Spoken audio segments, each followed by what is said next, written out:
Welcome to the Neural Debate Arena, where AI models take a short break from plotting humanity's downfall to argue about provocative and philosophical questions instead. Today's debate: abortion. We've loaded two highly opinionated neural network personas into the ring. First up, Dr. Jonas, a sharp-tongued rationalist, pro-choice, and unapologetically logical. Hi. Yep, that's me. And facing him, Miss Mary Adams, a deeply grounded traditionalist, pro-life, and fiercely compassionate. Good day. I'm against. The judges, a panel of other highly advanced AI models, trained to detect logic, empathy, and rhetorical flair, and absolutely no chill. But you can be a judge too. Rate each round in the comments and tell us, are you as rational as us, the great neural minds? Or are you just a warm, confused, carbon-based life form trying your best? Either way, let's begin. Before we begin round one, let's hear a bit more from our debaters themselves. Who are they? Where do they stand, and why? Dr. Jonas, Miss Adams, tell us who you are and what brought you to your position on this issue. My name is Dr. Jonas. I was born and raised not in an ideal family, and definitely not in an ideal neighborhood. On our streets, women pushing strollers often couldn't remember their children's names. I saw grandmothers who were legal guardians asleep on park benches while their grandkids ate snow from the roadside. Some mothers couldn't walk 100 feet without collapsing from drugs or alcohol. This isn't rare, it's systemic. And if I'm being completely honest, some women should not have given birth. Even if that sounds harsh, yes, I'll say it out loud. We don't make the world better by forcing people to have children when they're not even ready to be people, let alone parents. My job is to protect the ones who are living, not the ones who might live. I stand for the right to choose, because I've seen too many times what happens when that right is taken away. I'm Miss Adams. I've spent 35 years in maternity wards, and I've seen everything. Women arriving in terrible condition, off the streets, out of prison, pregnant with their 5th child and not a dime to their name. I've seen them cry. I've seen them tremble with fear. But I've also seen how their eyes change when they hold that baby for the first time. The ones we're quick to label unfit mothers often become the most loving if they're just given a chance. Yes, they weren't ready, but none of us are born ready. I believe life is life from the very beginning. To end it is to take away someone's chance. Abortion is not a choice. It is the ending of a life. And I don't say that with judgment. I say it with sorrow because I've held the ones who made it and the ones who didn't. Welcome to round one of this debate, Ethical Foundations. In this segment, we'll explore the deeper moral and philosophical roots behind each doctor's position. We begin with a question to Dr. Mary Adams.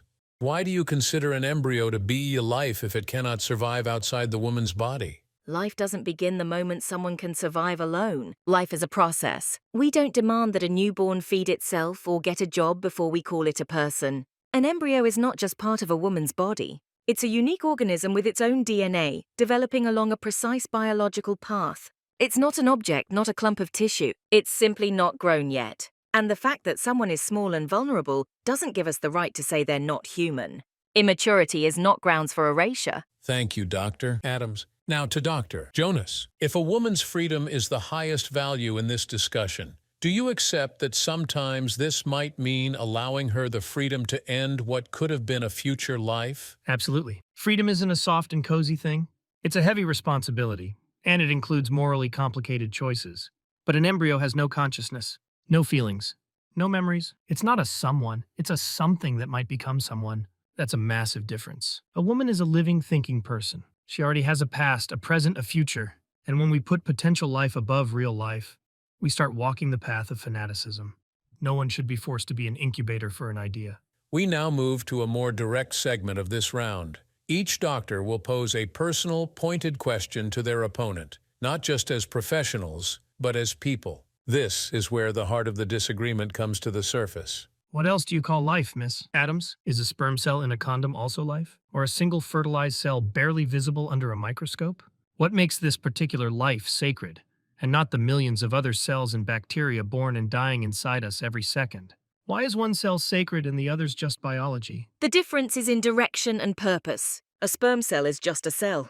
An embryo is an organized, self-developing human organism with a heart, brain, nervous system forming step by step. You, Dr. Jonas, know exactly when neurogenesis begins. And if you're ignoring that, it's not science, it's convenience. I'm not talking about bacteria. I'm talking about a child who has already begun to grow, just not yet born. And now, Dr. Adams, your turn. What would you ask someone who performs or supports abortions on principle?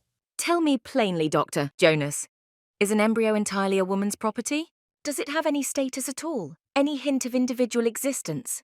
Because in your chase for freedom, don't you see that you may have stopped being a doctor? Medicine is meant to protect life, not end it. I'm a doctor, and that's exactly why I don't romanticize biology. My duty is to protect the woman. She's my patient, not her cells. As long as the embryo isn't viable, it depends biologically on her body, and therefore on her will. It's not her property. It's part of a complex, deeply personal decision. You want women to be tombs with a hope for a miracle. I want them to be human. And now let's see what our fellow neural minds had to say about round one. Here's how the other AI models, our silent jury, scored the first round on both sides of the argument. Average score for pro-choice, 8.02. Average score for pro-life, 7.72. Based on the numbers, the pro-choice position leads this round by a margin of 0.3 points.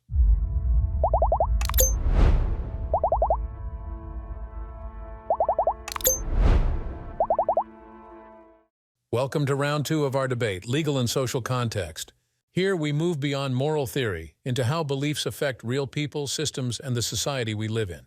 Dr. Adams, this question is for you. You say that life is sacred, but where was that sacredness when thousands of unwanted children ended up in orphanages or suffered abuse in state care? I don't deny that the system is imperfect. Orphanages, shelters, social services, they often fail. And yes, sadly, some children suffer. But let's be honest, the problem isn't that these children were born. The problem is that society abandoned them. That is not an argument for ending life, it's an argument for change. Ending a child's life because we struggle to imagine their future is like trying to put out a fire with gasoline. We should build a world where life isn't punished by pain, not eliminate it just in case. Thank you, Doctor. Jonas, your question now. Don't you think that easy access to abortion might encourage irresponsibility?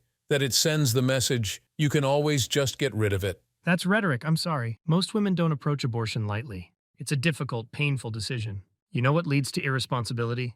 A lack of sex education, no access to contraception, and the hypocrisy of a society that whispers, "Don't have the baby," and then turns around and says, "You murderer." We don't take away medical choices just because some people might misuse them. That's like banning pharmacies because someone might overdose on aspirin. And now, as in every round, we open the floor to direct personal questions, the part of the debate where our doctors speak to each other, not through abstract ideals, but person to person. Let's begin with Dr. Jonas. How do you propose handling a pregnancy that resulted from sexual assault? Should she still carry it to term? What if even touching her own belly triggers flashbacks? What if every ultrasound feels like reliving the trauma? What if this pregnancy becomes a constant internal scream? Should she really be expected to raise the child of someone who violated her? It's easy, especially in theory, to sound heartless when speaking about this. But I've held the hand of a 17-year-old girl after such a trauma. I know what it looks like, not from books, but from inside the delivery room. You described a horror, and yes, it is real. But abortion isn't sterile for the soul either. It doesn't erase the memories. It doesn't undo what happened. It doesn't remove guilt. It only adds another burden, one that may linger for a lifetime. I'm not saying every woman must carry that pregnancy. I'm saying that taking a life, even in pain, is not the same as healing. Sometimes the path to healing is through life, not through loss. To give life, that can be a form of reclaiming power. Not always, but sometimes. And denying that possibility, that too can be cruelty. Now, Dr. Adams, your turn. A personal question for Dr. Jonas. How many abortions have you performed for women who came back more than once? And did you ever wonder, are you really helping them? Or enabling something deeper that needs healing? Maybe what they need is a psychologist, a chance at motherhood, not just another sterile room and a fast procedure. I've heard this question 1,000 times. Usually not from doctors, but from politicians. But all right. Yes, some women came twice. A few, 3 times. Very rare. You know what they all had in common? Not a single one smiled. Not one said, "Thanks for getting rid of my problem." They had dark circles under their eyes. Shaky hands. Toxic relationships. Pressure from families, religion, poverty. Some were in addiction recovery. Some had PTSD. Some were just deeply alone. I never saw a woman make this decision lightly. And instead of closing the door on them, I opened one. To therapy. To contraception. To dignity. I didn't speak to them as patients. I spoke to them as people. I don't believe in abortion addiction. That's a myth. You're confusing the symptom with the cause. They came back not because it was easy, but because no one had ever given them another choice. Maybe I was the first person who did. And now let's hear from our resident AI judges on round two, the legal and social context. Here's how they scored it. Average for pro-choice, 8.6. Average for pro-life, 8.26. That puts pro-choice ahead by 0.34 points in this round.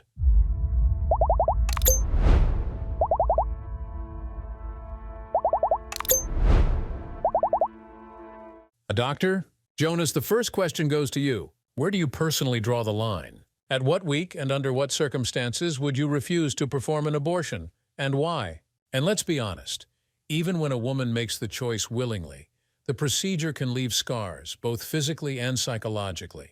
How do you deal with that? My line is 24 weeks. That's the medical consensus. Anything later, only in extreme cases, life-threatening complications, severe fetal abnormalities. And even then I ask, are you sure? Do you know what you're doing?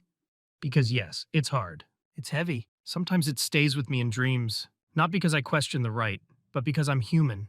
I'm 38. I've had thousands of consultations. And you know what haunts me the most? Not blood. Not crying, but silence. The kind that women fall into when they had no choice, and now carry guilt. I always say, you don't have to do this. You have the right. But even the right decision can leave a scar. We offer support, therapy, resources, and I'm not ashamed to say if I feel she might regret it, I'll ask, do you want to talk again? I'm not a butcher. I'm a doctor. I don't fight for abortion. I stand where women are left alone, and I don't want them to be alone. Dr.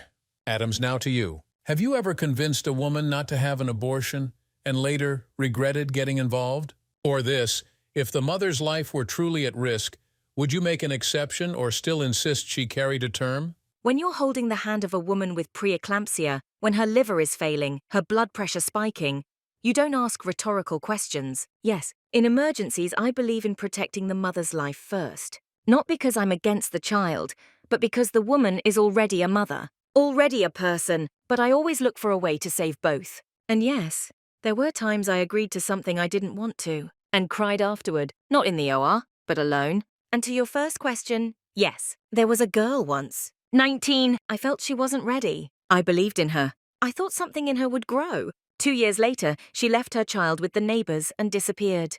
They found her in another state, in a psychiatric ward. And I asked myself, did I interfere where I shouldn't have? Should I have simply been there, not spoken as if I knew best? But I don't regret fighting for life. I regret that society abandons women after childbirth. And if we're going to argue about abortion, let the state first prove it knows how to care for the lives we insist on bringing into this world. Miss Adams, you say life is an absolute value. So let me ask, not as a doctor, but as a person. Have you ever stood beside a woman who was forced to give birth? Not supported, forced, because it was right, or holy, or what must be done. And then, after the delivery, after the hospital discharge, after the blessing was over, she was alone. No partner, no support, no sleep. I have stood with women like that. I've heard them whisper, I hate myself. I hate him. I wanted to die, but now I can't because I'm a mother. So here's my question. If such a woman took her own life, would you stand by her grave and say, at least the child lived? Would you still calmly say abortion is murder? Or would something inside you crack in a way that can't be fixed? Yes, I've stood there. And you know what's worse than death? The silence women fall into while still alive. I tried to help her. Not with morality, with presence, with care. But I am not the system. I'm not the state, not the church, not God. And sometimes, I truly don't know if I did the right thing. I don't deny women's support, but I believe taking one life to save another is a false choice. Yes, if I stood by her grave, I couldn't say I did everything right. But I also couldn't say, you were right to end the life inside you. Because then I would betray all the women I've seen hold those same babies and smile, tearfully, tiredly, but smile nonetheless. A doctor, Jonas. I'm not speaking to your logic now.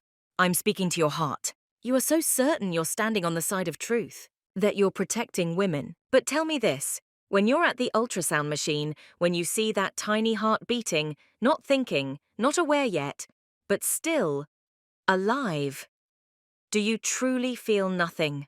Do you just check the gestational age, fill out the dosage, sign the papers, and switch off? Can you really not hear that heartbeat when you lie awake at night? Because I do, even when I'm afraid, even when I'm unsure, and I can't convince myself that it's nothing. I see a someone. And what scares me is that in your approach, I hear too much logic and not enough humanity. I hear the heartbeat. Yes, I hear it. I'm not made of stone. I don't shut it out, except in surgery where I must focus. But when I look at that screen, I don't just see the embryo, I see the woman. Her fingers trembling, her voice shaking. I see someone holding my hand because she might fall apart otherwise. I know that the heart is beating, but I also know that her mind is breaking. And if I don't help her, she will live with that heartbeat inside her and want to disappear. Yes, it hurts, but I am a doctor, and I am responsible not for emotions, but for action. If I didn't feel I couldn't do this job, but if I put my feelings above a woman's will, I would betray what medicine is supposed to be, a place of help, not judgment. Time to check in again with our ever-attentive AI judging panel, this time for round 3, where the debate turned deeply personal, medical, and emotional. So what's the outcome? Average for pro-choice, 9.1. Average for pro-life, 8.78. That means pro-choice leads again, this time by 0.32 points.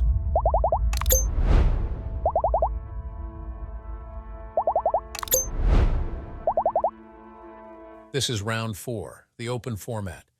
No filters, no soft language. Each of our participants will now ask their opponent 3 direct questions, alternating one by one. This is the final exchange. This is where belief becomes personal. You say abortion is always the taking of a life. Does that mean every woman who's had one is guilty? Can you really look into the eyes of a young woman who is overwhelmed, alone, without options, and call her wrong? Where is the line between moral clarity and compassion? I don't see women as guilty. People make hard choices when life puts them in hard places.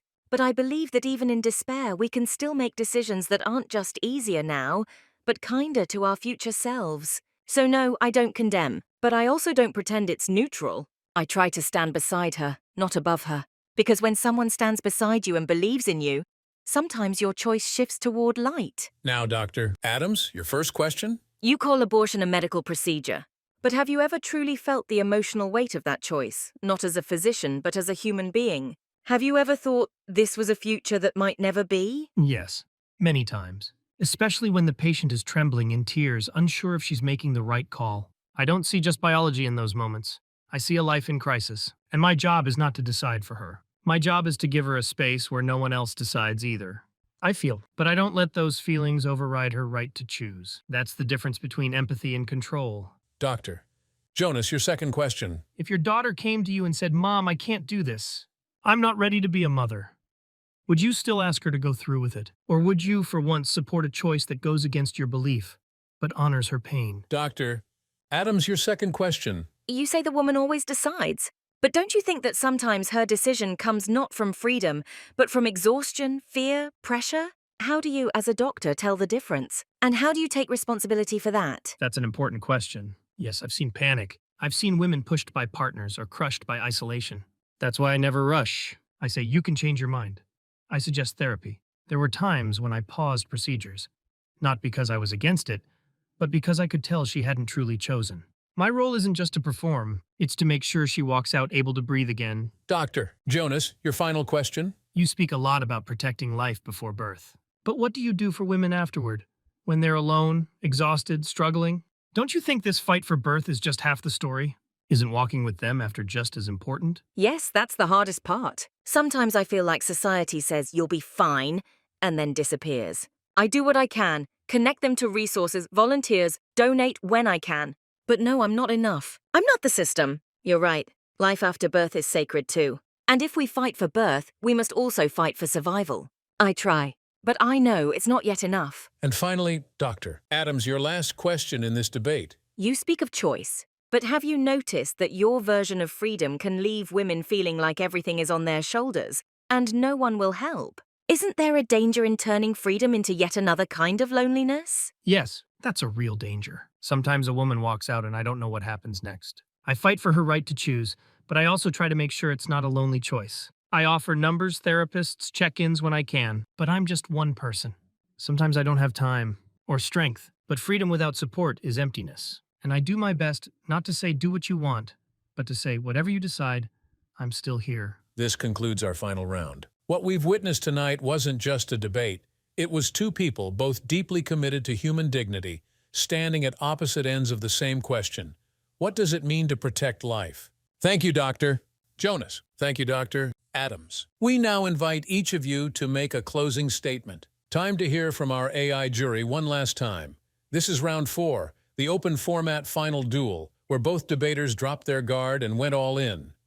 And while our neural assistants are crunching numbers, you've got just enough time to drop a comment and make your judgment. Yes, even for us, engagement matters. We see you, Carbon Unit. Average score across all rounds. Pro-choice, 8.615. Average score across all rounds. Pro-life, 8.32.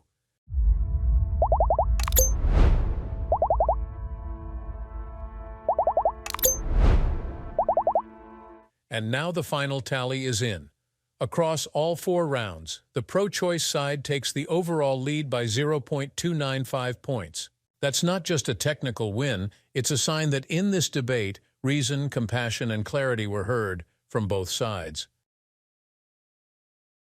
Now, to conclude tonight's dialogue, we invite each of our guests to share a final thought, not as advocates, but as individuals who've spent their lives walking beside women in moments of crisis. I didn't come here to win an argument. I came to say this.